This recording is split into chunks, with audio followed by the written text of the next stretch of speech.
నువ్వు చేసే అతిపెద్ద తప్పు ఏంటంటే నీ ఒక్కడికే పన్ను ఉన్నట్టు చేస్తావు. అర్థమైందా? దేవుడు నీకేం ఇస్తాడంటే ఫ్రీగా అన్నీ ఇస్తాడు. మనమే డబ్బులు పెట్టుకొని ఎంజాయ్మెంట్ల కోసం పోతాం. ఒకసారి ఒకటి గుర్తుపెట్టుకో, వర్షాకాలం వచ్చింది, నేచర్ ఎంత బాగుంటుంది. ఒకసారి వచ్చి బయటికి చూడు. ఒక్కసారి వర్షం వచ్చినప్పుడు బయటకు వచ్చి చూడు. ఒక్కసారి చెట్ల మధ్యలో తిరుగు, పీస్ ఉంటుంది. నీ సోల్ నీకు అర్థమవుతుంది. నువ్వు చేసిన టెన్షన్, నువ్వు చేసిన వర్క్ మొత్తం ఈజీగా మర్చిపోతావు. ఒకసారి తిరుగుతాయి ఈవినింగ్ పూట కానీ మార్నింగ్ పూట వాకింగ్కి వెళ్తే వర్షాకాలంలో నీకు నేచర్ ఎంత బాగుంది చూడు ఒకసారి.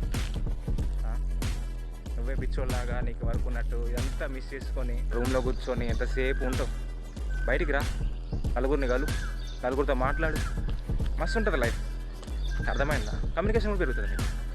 అర్థం చేసుకో. నువ్వు 100 సంవత్సరాలు బతకడానికి నువ్వేమి యుగ పురుషుడు కాదు, నార్మల్ పర్సన్వి. అర్థమైందా? ఎంజాయ్ చేయి ఇప్పుడే నేచర్ని. అర్థం చేసుకో.